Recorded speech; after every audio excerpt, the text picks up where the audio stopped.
मैं रवि कुमार, स्वागत है आपका रेनिश आईएएस में। आज चलिए झारखंड के अगले टॉपिक को आगे बढ़ाते हैं। आज जो है आपकी झारखंड की धार्मिक विशिष्टता, ये अगले टॉपिक है। इसके बाद पर्यटन के बारे में हम लोग बात करेंगे, खेल के बारे में, और जितने भी शैक्षणिक संस्थाएं हैं उसके बारे में बात किया जाएगा। और उसके बाद सीएनटी और एसपीटी होंगे। अब जल्दी जल्दी जो है आपके क्लासेस होंगे, आप लोग निश्चिंत रहें। हाँ, अलग अलग स्रोतों से है जो है आप लोग तैयारी अपनी जारी रखिए।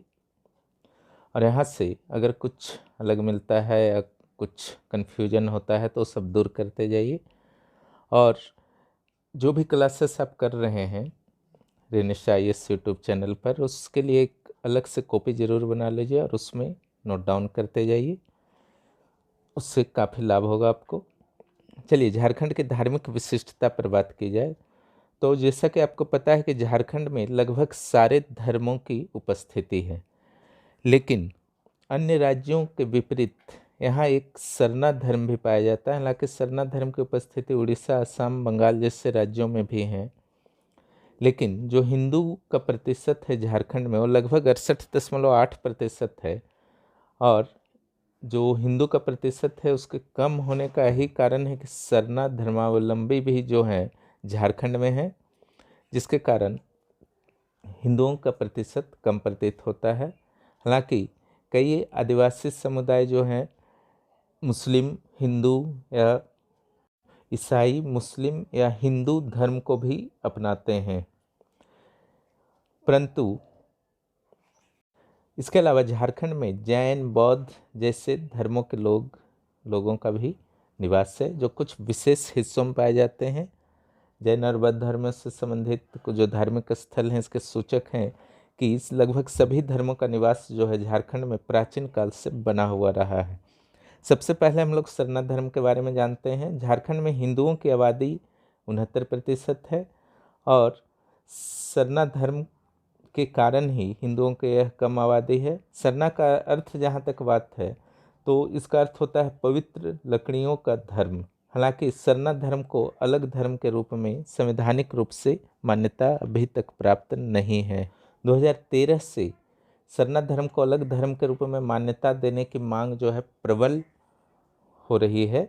वर्ष 2020 में 11 नवंबर को झारखंड सरकार के द्वारा विधानसभा के विशेष सत्र बुलाई गई थी और सरना आदिवासी धर्म कोड को पारित किया गया था, विधानसभा से पारित किया गया था।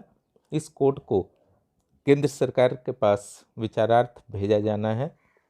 इस कोड का मुख्य उद्देश्य कि वर्ष 2021 में जो जनगणना होने वाले हैं उसमें सरना आदिवासी धर्म कोड को शामिल किया जाए। दूसरे शब्दों में, जिस ढंग से आप जनगणना में देखे होंगे कि किसी भी व्यक्ति के सर्वेक्षण करने के दौरान यह पूछा जाता है कि वह किस धर्म में विश्वास करते हैं, पालन करते हैं, तो झारखंड सरकार के द्वारा इस प्रस्ताव के माध्यम से केंद्र सरकार से यह मांग की गई है कि इस बार जब भी जनगणना हो तो उसमें सरना धर्म के लिए अलग से जो है आपका टेबल रहना चाहिए, ताकि लोग अपने धर्म को सरना धर्म के रूप में अपने आप को वहाँ पर चिन्हित कर सकें। उन्हें किसी अन्य धर्म का सहारा आदिवासी समुदाय को नहीं लेना पड़े। सरना धर्म के संदर्भ में कुछ हल्की फुल्की जानकारी और रख लीजिए। हालांकि यह सरना धर्म जो है ये मुख्य परीक्षा में आपका एक इम्पोर्टेंट टॉपिक है, उसके लिए भी यह आधार का काम करेगा। देवता के रूप में इन लोग सूर्य और प्रकृति का पूजक होते हैं। सूर्य को धर्मेश या सिंगाबुंगा कहा जाता है, जो सूर्य का ही पर्यवाची है। इसके अलावा मारंग बुरु की भी पूजन की जाती है, यानी कि पर्वत का पूजन। पृथ्वी को भी देवी के रूप में इन लोग पूजन करते हैं, जिन्हें चालापच्चो देवी कहा जाता है। और आदिवासियों का विश्वास है, जो भी सरना धर्म में विश्वास रखते हैं, कि सरना के जितने भी देवता हैं उनका निवास जो है साल वृक्ष के ऊपर है। इस संदर्भ में एक दंत कथा भी प्रचलित है कि आदिवासियों का एक समुदाय जब जंगल में विचरण कर रहा था तो उन्हें यह प्रतीत हुआ कि आखिर वह कौन सी शक्ति है जो इस सारे संसार को चलाती है, लेकिन कोई जवाब नहीं मिलने के बाद यह निर्णय लिया गया कि एक तीर मारा जाता है, तीर जहाँ गिरेगा उसी को शक्ति मान लिया जाएगा। जब तीर को छोड़ा गया तो वह एक साल वृक्ष के समक्ष गिरा। उसी समय से साल वृक्ष को सभी देवताओं का निवास स्थल के रूप में माना जाने लगा और साल वृक्ष जो है पवित्र हो गया। उसके हर भाग पवित्र हैं आदिवासी समुदाय के लिए, सरना धर्मावलंबियों के लिए, यहाँ तक कि पत्ते के भी पूजन होते हैं। सरना मंदिरों को स्थल कहा जाता है जो सभी गांवों में होता है, लेकिन उपासना जाहिर थान में भी संभव है।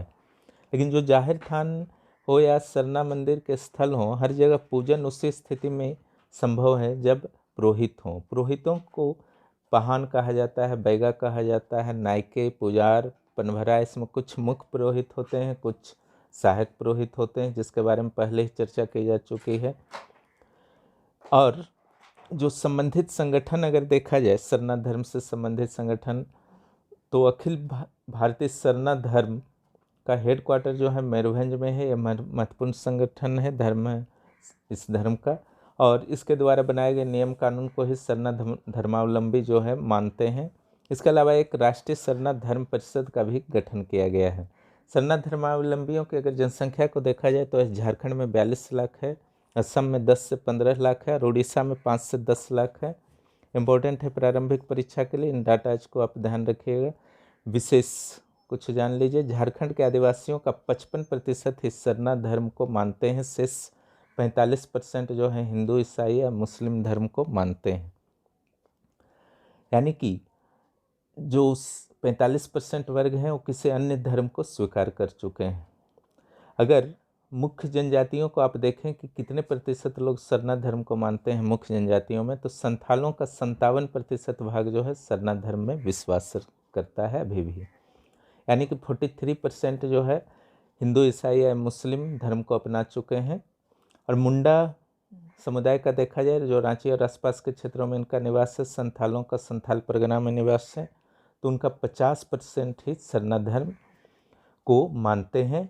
और विशेष रूप से जो मुंडा समुदाय के लोग हैं वे ईसाई धर्म से प्रभावित हुए हैं रांची और आसपास के क्षेत्रों में।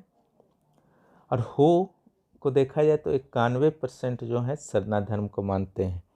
यानी हो समुदाय जो सिंहभूम कोल्हान प्रमंडल में निवास करते हैं, इनका अधिकांश जो जनसंख्या है अब भी सरना धर्म में ही विश्वास करता है। सरना धर्म इनके द्वारा नहीं छोड़ा गया है, ये बहुत ही सराहनीय है। सरना समुदाय धर्म को मानने वाले ऑल इंडिया सरना धर्म, जिसका भी मैंने बताया मयूरभंज में हेडक्वार्टर है, के द्वारा बनाए गए नियम और परंपरा को माना जाता है। जनजातियों के अलावा कुड़मी और महतो जो झारखंड से संबंध रखते हैं पिछड़े वर्ग से, उनमें से भी कई लोग जो हैं सरना धर्म में विश्वास रखते हैं। इनमें पूर्वजों का अत्यधिक महत्व होता है, इसके अलावा गोत्र का महत्व होता है, सगोत्री विवाह जो है प्रतिबंधित होता है, लेकिन धार्मिक ग्रंथ या पोथी का कोई महत्व नहीं है।